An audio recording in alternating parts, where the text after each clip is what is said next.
Tema e eventit në datën 18 korrik në Tiranë është kush je, jam ose je ti në të vërtetë. Duke përgatitur gjithçka për atë ditë, edhe unë pyeta akoma dhe njerë veten time, kush jam në të vërtetë? Kush jam në të vërtetë? Kush jam në të vërtetë? Dhe duke i bërë pyetjen vetes shumë herë, kuptova se brenda meje ka patur një rezistencë, një mospranim vërtet të një pjesë të vetes time, sepse duhej që të mbijetoja deri tani në një farë mënyrë, ashtu si edhe ti që më shikon dhe më dëgjon në këtë moment. Çfarë nuk isha planuar? Nuk isha planuar që u linda femër dhe jam femër e lindur në 8 mars 1970 dhe në bazë të gjitha informacioneve të jashtëzakonshme, duke e ditur se do ta mësosh edhe ti, jam në fuqinë time kur unë jam në gjininë femërore.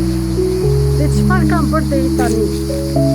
Dhe flas dhe me qaj, kuptova se unë kam rezistuar në ndjeshmërinë time, në gjininë femërore time dhe ja bër mashkull. Mund të më shikoni me lule në dorë, me lule në kokë, me ngjyra të bukura, por shpirti brenda ka qenë në luftë. Ndërmjet gjinisë femërore dhe maskullore, dhe kjo nuk është harmoni. Sepse u desh të mbijetoja, atë tjetër që kuptova është që unë në një farë mënyre jam krahasuar brenda meje dhe të luftë dashuria dhe krahasimi. Të krahasohesha si femër me vllajën tim, që ishte 3 vjet më i vogël, që kujdesi shkoj tek ai, dhe asnjëherë nuk qetej mua. Dhe këtu po të hap zemrën që ti flas këto, që të shikosh ti femër, si je trajtuar, si je shikuar, apo të lanë është femër dhe do bëhet, dhe rëndësinë, dhe këtu nuk mund të them për të gjitha familjet, ju dhanë vetëm djembe, sepse djali ishte çdo gjë në familje, femra ishte dere botës. Të gjitha këto padashje më kanë vjekur dhe pavarësisht se kam punuar kaq shumë me vetë, por donën dhe të tjera në fakt. Ka qenë rezistenca, ndjeshmëria dhe ajo që nuk i thosha vetes dot mjaft më, hape zemrën. Thuaj që ti nuk je vetëm e fortë, je edhe e ndjeshme. Prandaj zgjodha ta bëj këtë video në thirrje për të gjithë ju që vërtet doni të bëni diçka ndryshe.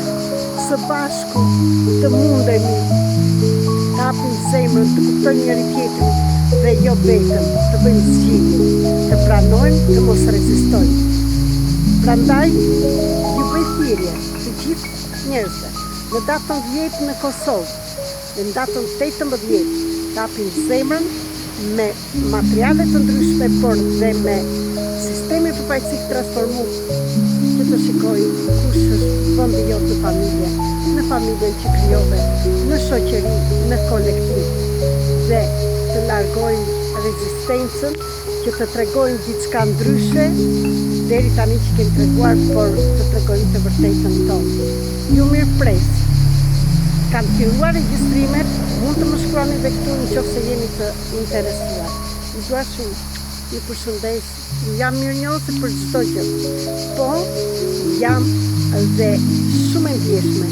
Dhe ajo që jam në të vërtetë, jam shumë e mirë për të kuptuar, për të ndjerë atë që ke në zemër, dhimbjen, gjithçka që të ka munduar, të munduar, dhe jam këtu të të ndihmoj, por kur ti jesh gati të marrësh përgjegjësinë e vetes tënde dhe ti jesh në eventin e datës 18 në Tiranë. Dhe së bashku do bëjmë lirimin e të gjithave atyre që ke mbajtur të fshehura. Nuk jam e e fortë që kam bërë gjininë maskullore dhe nuk kam treguar të vërtetën time. Vërteta ime është jam me shpirt shumë të ndjeshëm, ndaj dhe zgjodha këtë rrugë të jem terapiste shpirtërore, të jem shkrimtare duke shkruar të ndihmoj të hapësh zemrën dhe emocionet. Ju mirëpres. Më ndiqni për më tepër dhe në YouTube Lutra me Fat 333. Ne jemi shpirtra të bukur, jo kot zgjodhëm të lindin në këto kohë